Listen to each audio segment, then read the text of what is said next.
क्योंकि फिर आपका कॉम्पिटिशन वो 25 रुपये चार्ज भर के फिर सब देखेंगे एक इंसान का। आपको कितना है? फ्री में है, बराबर ना। जब फ्री में है तो मुफ्त का होता है ना, तो फिर हम समझते हैं कि खाना है तभी अच्छे से खा लेना चाहिए, बाकी ज्ञान है वो नहीं लेना चाहिए, बराबर। तो मेरी बातें अगर कड़वी लगे 1, 2 और 3.5, बराबर, मैं तो बोल दूंगी। मेरे को जो भी है फेस टू फेस मुंह पे बोलने की आदत है, बराबर। तो आपको भी कान खड़े रखना और सुन लेना नहीं है। डॉक्टर भीमराव अम्बेडकर, बराबर। और वो क्या पढ़े थे, वो इनकी पूरी डिग्री आप देख सकते हो। पूरे विश्व में उनके जितना अभी तक कोई नहीं पढ़ा। और उन्होंने 8 साल जो पीएचडी में लगते हैं वो सिर्फ 2 साल में खत्म किया था। कितना? 2 साल में। और ऐसे ऐसे गंभीर विषय पे किया है जो लोग उसके पीछे सालों से मेहनत करते हैं। तो बहुत इन्होंने मेहनत करी है। और हम तो ऐसे बोलते हैं कुछ खाना भी कम मिल जाए तो कि हमें खाना अच्छे से नहीं मिला। उनको सबसे ज़्यादा अगर दुख पड़ा है तो वो खाने में। विदेश में भी वहाँ पर भी वो ब्रेड के जो टुकड़े होते हैं उसको पानी में डुबो के खाए हैं, बराबर। तो उस जमाने की बात है, लेकिन वो पूरी ज़िंदगी सूट बूट में रहे, क्योंकि वो चाहते थे कि मेरी जो आने वाली पीढ़ी है वो जैसा अपने नेता को देखेंगे, या अपना जो होता है ना कि भाई एक मेरा आइडियल, मेरे मॉडल, मेरे आदर्श कौन है, तो हम जिसको आदर्श मानते हैं वो हमारे लिए सबसे अलग होते हैं, बराबर। तो उन्होंने अपना रुतबा कायम रखा। और हम अगर लूले डूले रहेंगे तो अच्छा नहीं लगेगा, बराबर। तो चाहे मेरे पास 2 कपड़े भी क्यों ना हो, उसको धुल के अच्छे से पहनना, फटा है उसको सिल के पहनना, बराबर। लेकिन जैसा है वैसा पहन के निकलोगे तो फिर उसमें आप मजबूर है, आप कमज़ोर है, आप लाचार है, आपके लिए बेचारे टाइप के शब्द इस्तेमाल करे जाएंगे, ठीक है। तो जिस देश का संविधान ऐसे व्यक्ति ने लिखा है जिनको बचपन से लेके बड़े हुए तब तक और उनकी मृत्यु हो गई तब तक आर्थिक बहुत तंगी थी। अगर वो चाहते तो विलायत में पढ़ के वहाँ पे बहुत करोड़ों पैसे बना सकते थे, अपने महल बना सकते थे, लेकिन उन्होंने अपने लिए नहीं समाज के लिए काम किया, बराबर। तो उनका नाम लेके हम शुरुआत करेंगे संविधान म्यूजियम को, सुनेंगे, जानेंगे, समझेंगे और उसके बारे में दूसरों को चर्चा भी करेंगे, ठीक है। ओके, तो स्टार्ट करते हैं और एक बढ़िया सी आवाज के साथ जय भीम, जय भीम शुरू करते हैं।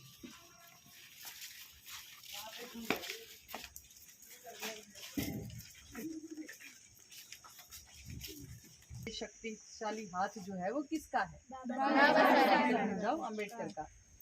और जो तुम्हारा नानकड़ा हाथ शू करी सके छे, अपने हाथों को देखो, है ना। ये बच्चों के लिए भी है कि छोटे बच्चे हैं, ये हाथ क्या कर सकते हैं, हमें सोचना है, बराबर। बहुत कुछ कर सकते हैं। तो हम इस कक्ष को नाम दिया है संविधान सभा, बराबर, क्योंकि इसमें पूरा संविधान सभा के बारे में हुआ था। मैं जूते निकालूंगी तभी आप निकालोगे, इसीलिए। और सब पहले चले जाओ अंदर, जगह ले लो, जाओ।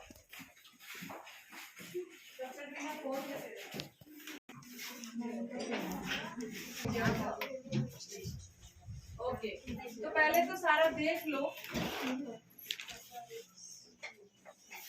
थोड़े उस तरफ चलो। तो पहले तो देख लो हर चीज को। यहाँ पे एक क्या बोल रहे हैं, गिलहरी रहती है, खिसकोली, और वो हर रोज की हमारी सफाई की ना वाट लगा देती है। वो खुद अपी रहती है यहाँ पे। कल भी मैंने उसको भगाया था और इसमें घुस गई। यहाँ से आती है कभी, बराबर। ये चिड़िया है, बराबर। मेरे हाथ में कुछ है? नहीं। अभी दूसरे हाथ में कुछ है? नहीं। उसको मैं सिर्फ, बराबर, मेरी उंगली में कुछ भी नहीं है, पर देखो, बराबर, ठीक है।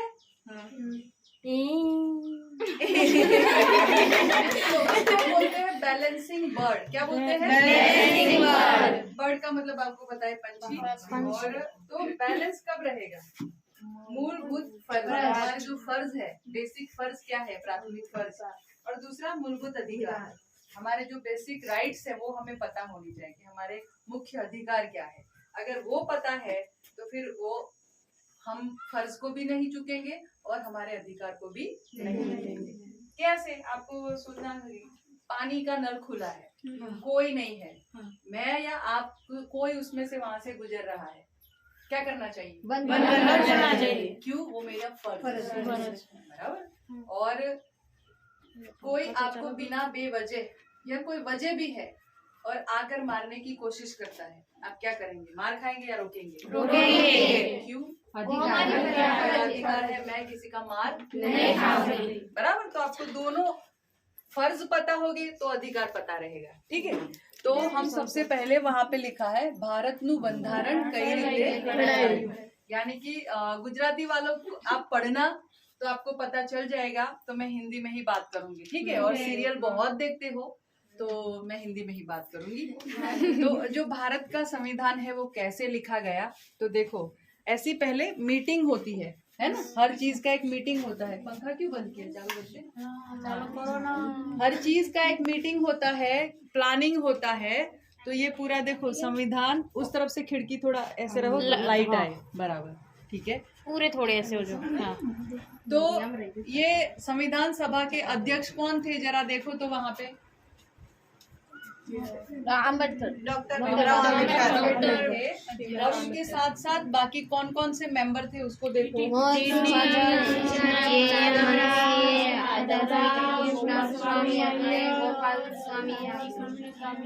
जिंदगी में पहली बार ऐसे नाम सुने, बराबर। तो वो पूरी मुख्य कमेटी थी। उसके बाद वो जो डिसाइड करते हैं, वो जो आयोजन करते हैं, वो जो प्लानिंग करते हैं, उसके बाद निचले स्तर पे एक दूसरा है, बराबर। ये कौन कौन से मुद्दों पे बात होती थी, तो लघुमती यानी कि जो जिसको बोलेंगे कि माइनॉरिटी या छोटा जिसका समूह है। जैसे धार्मिकता से हम देख ले तो बौद्ध धर्म में अभी बहुत कम संख्या है, जैन लोगों की बहुत कम संख्या है, मुस्लिम लोगों की बहुत कम संख्या है, क्रिश्चियन लोगों की बहुत कम संख्या है। तो ऐसे जो उसको क्या बोलेंगे, लघुमती, बराबर। तो लघुमती, हाँ, तो यानी लघु यानी छोटा, बराबर, गुरु यानी बड़ा। तो जो छोटे जुट है उनके बारे में चर्चाएं होती थी, फिर उनके राइट्स के बारे में चर्चाएं होती थी, उनके फर्ज क्या होंगे उसके बारे में चर्चाएं होती थी। यहाँ पे देखो कि उत्तर पूर्व विस्तार यानी आसाम जो है पूरा आदिवासी इलाका, बराबर। तो वहाँ पे उनका बिन आदिवासी समाविष्ट कैसे करेंगे, वहाँ के वहीवट किस तरह से चलेंगे, तो उसका पूरा ये समिति होती थी, उसका भी समिति है। यहाँ पे है कि भारत के मूल अधिकार, लघुमती, आदिवासी और उसके साथ दूसरे जो समाविष्ट लोग हैं और वहाँ के जो विस्तार है उनके क्या अधिकार रहेंगे। तो हर एक की एक कमेटी थी, उसमें भी कितने सदस्य होते थे वो आपको यहाँ पे लिखा मिलेगा, बराबर। कि कितने सदस्य है, वहाँ पे 23 सदस्य है। और उसके अध्यक्ष कौन थे, कृष्णस्वामी अय्यर। और वो समिति में 4 महिलाएं, 1947 की बात कर रहे हो। अभी हम कोई पंचायत में भी बैठना है, इतना लंबा घूंघट करके, है ना, मेरे ससुरा थी। यहाँ पे 1947 में जब हमारा देश आजाद भी नहीं हुआ था, तब भी ऐसी महिलाएं थी जो वो सभा में बैठ के अपनी बात रखती थी, बराबर। और यहाँ पूरा प्रांत के बारे में तो कितनी कमेटियां थी, देखो 1 2 3 4 5 6 और ये 7 मुख्य व्यक्ति। लेकिन फिर धीरे धीरे इनकी तबीयत खराब, ये पार्टीशन हो गया, यानी भारत पाकिस्तान हो गया, तो कुछ उस तरफ चले गए। तो उसकी वजह से ये पूरा जो मुसद्दा बनाना था वो किसके हाथ में रहा, बाबा साहब। लेकिन वो ऐसे नहीं बोले कि मैं अकेला क्या करूं, हमें तो एक चौक की सफाई है और मानो की लड़की बीमार हो गई तो हम क्या बोलेंगे, मैं अकेली क्या करूं। यहाँ पे पूरे देश का जिम्मा इन्होंने उठाया, है ना। तो हमें इनमें से 1% भी हम सीख लेते तो बहुत बड़ी बात है, ठीक है। तो ये भारत का जो बंधारण है वो इस तरह से था, और उसमें इतने सदस्य थे, उसके बाद कितनी कमेटियां थी, उस कमेटियों में भी कितने सदस्य थे, और वो कमेटी के ये मेंबर थे, ये कमेटी के मेंबर थे, बराबर। उसके बाद फिर उसकी चर्चा निचले स्तर पे होती थी, और उसके बाद फिर आयोजन होता था कि ये कानून रखना है या नहीं रखना है, ठीक है, ओके।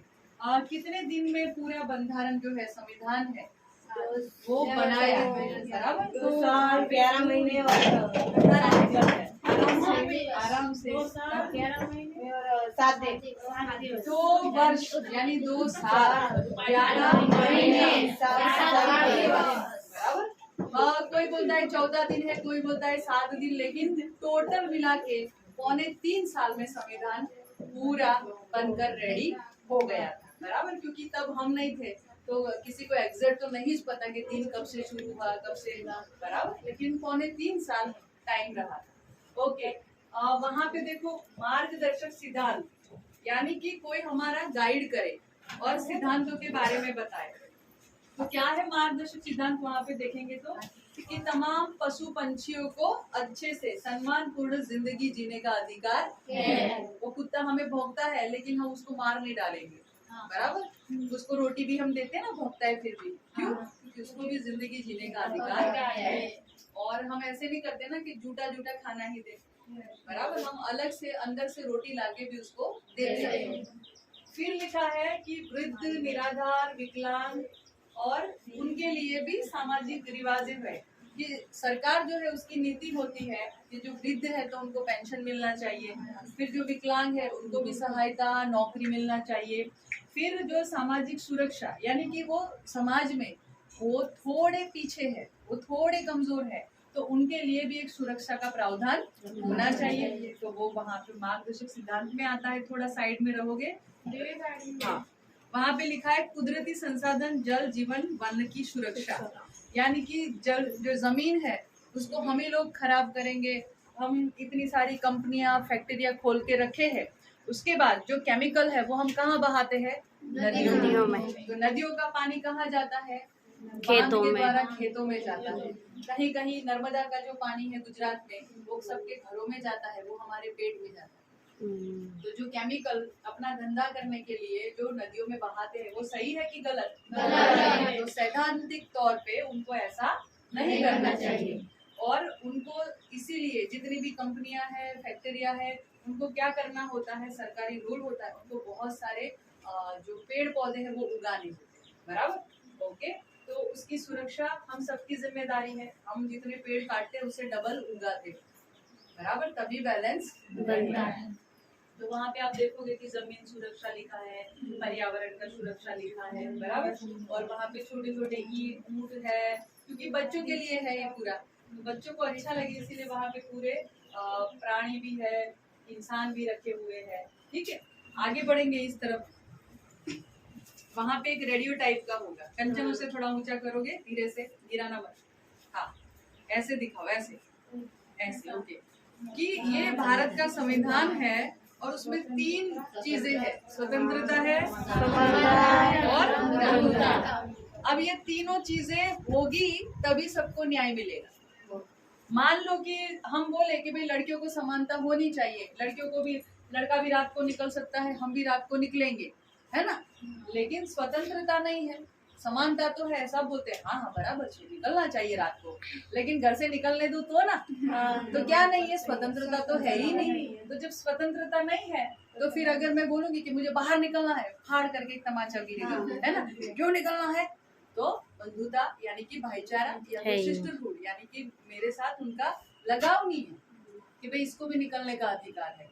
तो ये तीनों में से कोई एक चीज नहीं होगी तो संविधान अच्छे से चलेगा नहीं, बराबर। मैंने आपको ये शॉर्ट में बताया। वहाँ पे लिखा है हर एक नागरिक को न्याय मिले, उसके लिए पूरा न्याय तंत्र है। आपको कानून का शिविर हुआ, उसमें पढ़ाया था। हाँ। क्या पढ़ाया था? अभी क्या पढ़ाया है? FIR लिखना सिखाया, बराबर ना। क्यों FIR लिखना? भाई तुम बोलोगे कि भाई हम तो लड़कियां, हम कहाँ किसी को मार डाले हैं या पकड़ डाले हैं तो हमको FIR करनी पड़ेगी, लेकिन हम समाज में रहते हैं, हम लड़कियां हैं, इसीलिए नहीं, लड़का भी हो, पुरुष भी हो, वृद्ध भी हो, किसी के भी साथ किसी भी प्रकार का अन्याय होता है, घर में हो, बाहर हो, रोड पे जाते हो, पुलिस थाने में भी होता है, बराबर। तो हमारे पास एक मजबूत हथियार है और वो है कानून, बराबर। और ये जो कानून इतना बड़ा बना है जिसको हम संविधान कहते हैं, तो कानून में सब बराबर, सबको न्याय भी बराबर का मिलता है, वो चाहे मिनिस्टर का बेटा हो या चाहे गांव के किसी कृषि का बेटा हो, सबको बराबर का अधिकार है।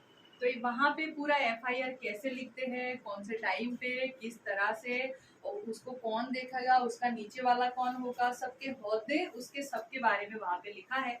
वो इंग्लिश में है, लेकिन हमने प्रावधान किया है कि आपको जब मंगलवार होता है तो पूरा गुजराती हिंदी में समझाए, ठीक है, तो वो पूरा FIR के बारे में है। आगे बढ़ेंगे उस तरफ, ये थोड़ी लड़कियां इस तरफ हो जाए, वहाँ पे कुछ है मुझे दिखना पड़ेगा। ओके, तो संविधान बनाने से पहले कितने देशों का, मतलब 7 या 8 देशों का जो संविधान है उसका बाबा साहब ने अभ्यास किया था। ठीक है, वहाँ पे लिखा है मूलभूत फर्ज, हमारे फर्ज क्या है, मुख्य फर्ज क्या है, तो क्या है, स्त्री गरिमानु सम्मान, औरतों को ऐसे किसी भी रिवाजों को नहीं मानना चाहिए जिसमें उसका अपमान हो।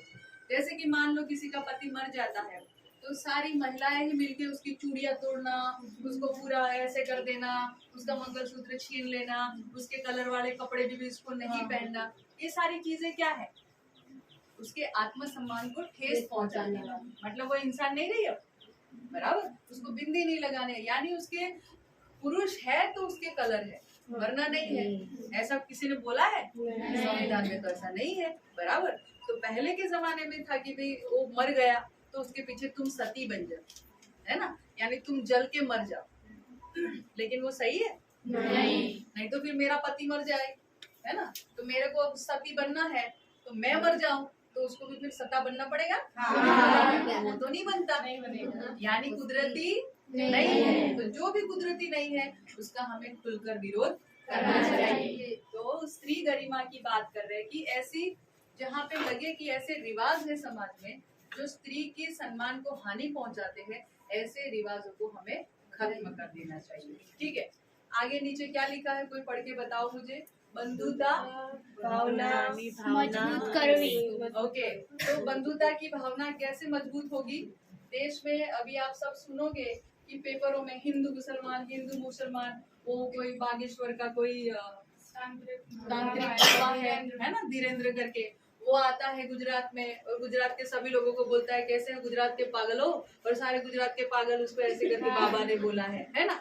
उसका एक वीडियो मैंने देखा कि उसमें जो लड़की है छोटी सी बच्ची और उसके माँ बाप, बराबर, माँ बाप बड़े हैं 30-35 साल के, तो उनका जो रहन सहन लालन पालन जो हुआ वो दादा दादी जो है वो भारत की जो रूढ़ी रिवाज परंपरा है उसमें मानने वाले थे। फिर वो लोग फॉरेन चले गए, अब वहां पे तो बच्चों को या बड़ों को सबको बराबर, वहां भगवान कुछ है नहीं, तो उन्होंने वहां पे बच्चा पाला है, तो वो बच्चा धीरेन्द्र शास्त्री को मिलने आया तो उसका वीडियो देखने लायक। जब धीरेन्द्र शास्त्री उसको ऐसे करके आशीर्वाद देता है तो वो बच्ची भी उसको फिर ऐसे करती है। अब सबके सामने वो क्या करे, तो देखो बच्चे होते हैं उसमें किसी भी प्रकार का डर नहीं होता है, चाहे उसके सामने कोई भी 30 मार खा क्यों ना हो, वरना वो अपने आप को ऐसा समझता है कि मैं हूँ तो सब। हमारा गुजरात का जो पहला मुख्यमंत्री था वो रूपाणी, वो भी उसको नीचे बैठ के ऐसे करके बाबा जी कर, लेकिन ये छोटी सी लड़की ने कि तू मुझे क्या आशीर्वाद, मतलब उसको दिमाग में वो सब है ही नहीं, एकदम आजाद ख्याल की लड़की, उसके मन में वो भगवान की ये डर जाएंगे वो सब है ही नहीं। तो उसने उसके सिर पे और बोला कि हाउ ओल्ड आर यू, वो बताए ये तो मेरी क्लास ले रही और तो चुप है, वहां पे कुछ नहीं बोल रहा, नहीं तो दूसरे होते हैं तो उनको पता है क्या कर लोगे तुम ये वो, लेकिन वहां पे उसकी बजा दी। तो हमें ये ज्ञान होना चाहिए कि किसी के भी सामने आपके पास ज्ञान है ना, तो चाहे कोई भी हो शांत हो जाएगी। तो क्या जरूरत है हमें लेने की, ज्ञान। ये चूनर, ये क्या बोलते हैं नारियल, ये सब, मतलब चूनर को बांध दो माथे पे मन करे तो, नारियल को फोड़ के खा लो कोई प्रॉब्लम नहीं, अच्छा है सेहत के लिए, बराबर, लेकिन उसको चढ़ा के वो अपनी तोंद बढ़ा रहा है, उसको क्यों देना, है ना। उसके बच्चे तो हर रोज हजारों का खाना अच्छा घी वाला खाते हैं, और हमारे बच्चों का दूध भी हम ले जाके उसको पिला देते हैं, बराबर।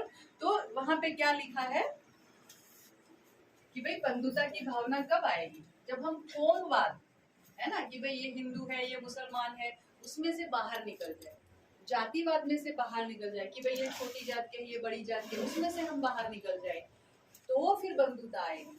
उसके बाद है अधिकार। अधिकार में क्या है, लड़का लड़की समान, दोनों का सरखा, यानी कि दोनों को बराबर का काम मिलना चाहिए, और दोनों का जो लालन पालन है वो भी बराबर का होना चाहिए। वहाँ पे नीचे क्या है, एक व्यक्ति एक मन और उसका मूल्य भी एक समान, यानी कि बाबा साहब ने जब संविधान लिखा उससे पहले 3% लोगों को वोट देने का अधिकार था। कितने? 3%। वो 3% कौन थे? एक तो जो पढ़े लिखे, दूसरे जो जिसके नौकरी, पास मिल्कत है, और तीसरा जो जागीरदार यानी राजा या सामंत लोग हैं। वो 3 प्रकार के लोग ही वोट कर सकते थे। बाबा साहब ने जब संविधान लिखा 18 साल यानी पुख्त उम्र, बराबर, तो 18 साल के भारत के कोई भी लड़का लड़की हो, वो सबको वोट देने का अधिकार है। और इसका, मेरा, तुम्हारा, अंबानी का, नरेंद्र मोदी का, सबका वोट का मूल्य एक समान। बराबर। तो वो उन्होंने किया कि सबको अधिकार दिया। आगे क्या है नीचे? कायदा व्याख्या मुजब सजा। और कानून के मुताबिक अगर मैंने मर्डर किया है और नरेंद्र मोदी ने भी किसी का मर्डर किया है, तो दोनों को सजा बराबर मिलेगी। मुझे ज्यादा, उसको कम, क्योंकि वो देश का बड़ा प्रधान है, तो ऐसा नहीं। तो कानून में सबको बराबर की सजा का प्रावधान किया। फिर नीचे दिखाइए क्या है? बाल मजदूरी नाबूद करने का एक बड़ा अच्छा अधिकार मिला है, क्योंकि छोटे बच्चे 14 साल के बच्चों को भी काम पे लगा लेते हैं, तो वो कानूनन जुर्म है। पेट प्रथा यानी कि मैला ढोना, किसी का शौच मुझे सर पे टोकरी पे लेके, और वो भी किसी एक जाति को ये मैला ढोने का काम करना पड़ता है, उसमें से भी नाबूदी यानी छुआछूत नाबूदी का कानून नंबर 17 है। क्या है? कलम नंबर 17, धारा नंबर 17 के अनुसार कोई अगर आपको बोले कि वो टट्टी है मेरा, उसको तुम साफ कर दो, 2 तमाचे मार दो, बराबर, या फिर उसका ही मुंह उसमें डाल। और क्या है? सरखू काम सरखू वेतन, यानी कि काम के 8 घंटे है, तो मैं औरत हूँ तो मुझे कम मिलेंगे पैसा, और पुरुष है तो उसको ज्यादा मिलेगा, ऐसा प्रावधान नहीं है। लेकिन आज भी आप खेतों में या कहीं पे भी जाओगे, महिला उससे भी ज्यादा काम करे, फिर भी उसको कम वेतन मिलता है। तो अधिकार तो मिला है, लेकिन मुझे अधिकार के बारे में पता नहीं है, तो फिर क्या होगा? जो देगा वो हम ले लेंगे। तो समानता चाहिए, बराबर। कैसे? सबको अच्छे से, पूरे घर में लड़का हो या लड़की, बराबरी का दर्जा मिले तो समानता आएगी। समान दर्जा मिलना चाहिए, यानी एक मत एक वोट, समानता और सुरक्षा। समान सुरक्षा यानी कि किसी को भी सजा मिले, सजा का प्रावधान सबके लिए बराबर। आगे बढ़ेंगे, न्याय। यहाँ पे न्याय है, उसमें है सामाजिक न्याय। तो मैंने पहले बता दिया कि सती प्रथा नाबूदी का कानून हो गया। अस्पृश्यता नाबूदी, जिसमें मैंने बोला आर्टिकल 17 धारा 17 के अनुसार कोई भी व्यक्ति किसी को गंदा काम फर्ज मतलब प्रेशर से नहीं करवा सकता। नीचे है जमीन सुधार। तो अब इनमें से निकलना है तो क्या करना पड़ेगा? वो बोले कि चलो मैं मैला ढोना छोड़ देती हूँ, मैं मजदूरी करना छोड़ देती हूँ, मैं सती भी नहीं बन रही हूँ, लेकिन अब क्या? तो कानून है कि भाई तुम दूसरी शादी कर सकते हो। अस्पृश्यता यानी कि तुम छुआछूत नहीं रख सकते हो। तो क्या कानून आया? वहां से साइड में थोड़ा फंसिए। तो जमीन का एक कानून आया कि भाई जिसके पास ज्यादा जमीन है उससे लेके जिसके पास बिल्कुल नहीं है उसका एक टुकड़ा मिलना चाहिए। फिर आया है श्रमिक कानून। उसके अनुसार लघुतम वेतन यानी कि हम जितना काम करते हैं उसका मुझे लघुतम मतलब छोटे से छोटा भी मुझे वेतन तो मिलना चाहिए। सरकारी आंकड़ों के अनुसार 450 रुपए है, लेकिन कहीं पे भी 8 घंटे के 450 मिलते नहीं है, डबल मजदूरी करवाते हैं। और फिर भी तो कानून तो है लेकिन हमें जानकारी नहीं है तो न्याय नहीं मिलेगा। और नीचे क्या है कि दलित आदिवासियों के लिए बराबर वयस्क मताधिकार तो मिला, 18 साल के बाद सबको वोट देने का अधिकार तो है, लेकिन उसके साथ साथ दलित है, आदिवासी है, ओबीसी है, उनको और औरतों को अनामत मिली, राजकीय अनामत। हम सरपंच बन सकते हैं, हम एमएलए बन सकते हैं, हम एमपी बन सकते हैं, हम बड़ा प्रधान बन सकते हैं, हम राष्ट्रपति बन सकते हैं, हम टीचर भी बन सकते हैं, हम पुजारन नहीं बन सकते। आई बात समझ? क्यों नहीं बन सकते? पर मुझे बनना है, लेकिन बन पाओगे? यस। धर्म कहता है औरत यानी पुरुष से नीचे उसका कोई अस्तित्व नहीं है। संविधान क्या कहता है? दोनों बराबर है और दोनों को हर चीज में तक मिलनी चाहिए। तो यहाँ पे छोटे छोटे देखो आप घर बनाए हैं और भारत की ऑफिशियल भाषाएं 22 है। कितनी है? 22। तो 22 भाषाओं में हमने पूरे संविधान के घर बनाए हैं, 22 भाषा में, बराबर। तो अगर कोई कहे कि हिंदी ही हमारी राष्ट्रीय भाषा है, कोई भाषा को राष्ट्रीय दर्जा नहीं मिला है। हर एक राज्य की जो 22 भाषाएं हैं, मतलब गुजरात की तो गुजराती है, तो हमारा पेपर गुजराती में आता है ना। तो इसी तरह हर एक राज्य का अलग अलग प्रावधान है। ओके, वहां पे लिखा है तक। तो यहाँ पे ये पूरा पुतला यहाँ पे कट करके लगाया हुआ है। संस्कृति जाळवी राखવાનો अधिकार। आदिवासी लोग हैं, उनका अलग कल्चर है, बराबर। वो ज्यादातर जंगलों में, पर्वतीय इलाकों में रहते हैं, कुदरत के साथ रहते हैं। तो वो चंद्रमा की पूजा करेंगे, सूर्य की पूजा करेंगे, उनके जो बैल होते हैं बड़द, उसकी पूजा करेंगे, जो उसके पशुधन है उसकी पूजा करेंगे। कुछ त्योहार आते हैं तो उनके सींग को रंगते हैं, बराबर।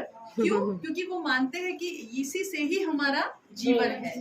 तो उनकी जो संस्कृति है उस पे हम हंस नहीं सकते, यानी उनको अपनी संस्कृति को कायम रखने का अधिकार संविधान में है। सरखी तक समानता और भारतना कोई राष्ट्रीय धर्म नहीं, बराबर। अगर कोई बोले कि भारत का राष्ट्रीय धर्म कौन सा है, कोई भी तो कोई धर्म नहीं है। संविधान के अंदर सबको बोला है कि सभी को अपने अपने अपना जो भी धर्म है उसका प्रचार प्रसार करने का अधिकार है। लेकिन कोई ऐसा बोले कि हमारा ही धर्म सबसे बड़ा है, तो संविधान बोलता है नहीं। तो काफी लोगों ने विवाद किया था कि हमारा भारत देश का संविधान है, उसमें भगवान के नाम से शुरू होना चाहिए। बाबा साहब ने स्पष्ट मना कर दिया। क्यों मना कर दिया? क्योंकि कितने सारे धर्म और हमारे तो 33 करोड़ या 33 कोटि है ना, इतने कुछ देवी देवताएं हैं, और हम 100 करोड़ के ऊपर चले गए। तो अभी तो भगवान भी थक गए होंगे, कितने को रोका। तो यहाँ पे देखो, राजाशाही नाबूदी, यानी कि राजा का बेटा ही राजा बनेगा, फिर उसको पूरा उसके पीछे पूरा निकलेगा, है ना। लेकिन उसके पीछे अगर जो हमारे बाप दादा मजदूरी ना करते तो ये राजा रानी कैसे जिंदा रहते? अगर किसान खेतों में अनाज नहीं उगाता तो ये राजाओं के घर तक कैसे पहुंचता? उनको तो खाना ही आता था, सही बात है। तो जब संविधान आया तो ये राजाशाही खत्म हो गई और हमारा देश आजाद हो गया। ठीक है, तो ये बैलेंसिंग वर्ड है। और दिखाइए, ये इसके ऊपर धरने के लिए है, यहाँ पे रख देते हैं, बराबर। हाँ, चिड़िया को। लेकिन मैंने आपको इसीलिए बताया क्योंकि वहां पे रखोगे और वो खिड़की से वो आया ना, चोंच रखनी है बस। यहाँ पे भी देखो, यहाँ हर एक राज्य का जो पुलिस का पूरा स्ट्रक्चर होता है, ढांचा होता है।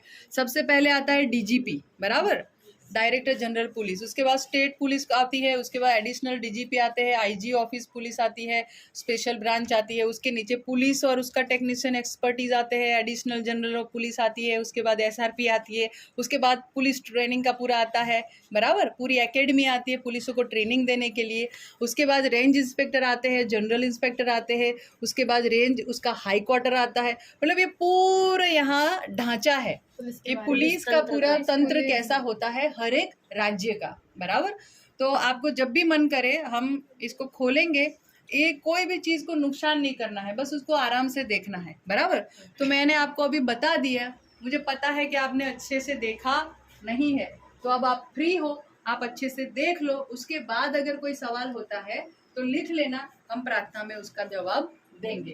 ठीक, ऊपर भी लिखा हुआ है, देखो कुछ ना कुछ क्या है, हिंदू है, मुस्लिम, ये सारे धर्म के नाम है, बराबर। वहाँ पे भी ऐसा है कि भाई भारत देश तो भिन्न रहते हैं और सबको समान अधिकार है। वहाँ पे महिलाओं के बारे में है, मूलभूत अधिकारों के, लघुमती महिलाएं, दलित, ओबीसी, तो ये सब तो सिर्फ रखे हैं ताकि हमें पता चले कि ये क्या चीजें हैं। ठीक है, ओके। और कुछ है तो बताओ। वो फुटबॉल का जो बॉल होता है वो ऐसे टुकड़े टुकड़े होते हैं, और फिर उसको क्योंकि गोल बनाया है, बराबर, तो आप देख सकते हो उसको भी ऐसा बनाया हुआ है। तो ये पूरा चक्र बनाया है, आर्थिक चक्र है, सुरक्षा का चक्र है, सामाजिक चक्र है, और ये जब छोटा सा देखोगे ना तो बॉल जैसा है, इसकी सिलाई करनी पड़ती है। तो ये चारों होगा तभी बॉल अच्छे से खेल पाओगे, बराबर। तो वो गेम के जरिए समझाने की कोशिश करिए, बराबर, कि अगर एक तरफ से टूटा है तो हवा निकल जाएगी। तो हमारा सुरक्षा चक्र अच्छा नहीं है तो फिर हम चाइना वालों के सामने हार जाएंगे, बराबर। अर्थतंत्र यानी कि हमारा जो आर्थिक स्तर है हमारे देश में 43% गरीब लोग हैं जो बीपीएल है ना, बिलो पॉवर्टी लाइन से नीचे है, और उनको भी जो अनाज मिलना चाहिए वो अंगूठा नहीं लगता है तो अच्छे से नहीं देते। तो झारखंड में एक लड़की मर गई थी, उसका नाम क्या पता है? संतोषी। और उसके ऊपर गाना भी बना था बाद में, भात भात करते मर गई संतोषी। जब उसका पोस्टमार्टम किया तो उसके पेट से एक दाना भी नहीं निकला है, भूख के मारे मरी।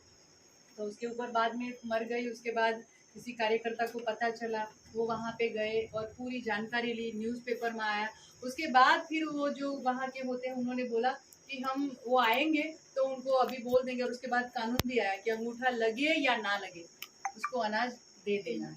लेकिन आज भी गाँव में अंगूठा नहीं, तो वो भी नहीं है अभी। अगर ऐसा करता है तो आधे काट लेते हैं। हाँ, तो आपको जाके अभी बोलना है। ये सब इसीलिए ही बता रहे हैं कि ये जो भी होता है सीधा वीडियो, बराबर ना, वीडियो करो और फेसबुक लाइव करके ही करो, है ना। वीडियो करोगे तो डिलीट भी मार देंगे। फेसबुक लाइव है यानी जितने भी लाइव है सब देखेंगे, तो कोई किसी ना किसी को तो खबर पता चल जाएगी, बराबर। और जाते हैं तो कभी अकेले नहीं जाना है। जब मन है कि आज पूरा झुंड लेके ही जाना पड़ेगा तो बहुत सारे लोगों को लेके जाओ, खास करके महिला। पुरुष लोगों का क्या होता है, एक बीड़ी में भी पट जाएगी, बराबर, क्योंकि उसको मटके में पानी भरने नहीं जाना है लोगों के वहाँ, उसको नहीं जाना है वहाँ पे लाइन में खड़े रहना। तो पुरुषों से अच्छा महिलाएं हर जगह पे लड़त अच्छी दे सकती है, बराबर। लेकिन फिर भी हम अपने आप को ऐसे नहीं, हमसे नहीं हो, बराबर। तो पूरा देख लो, फिर हम मिलते हैं।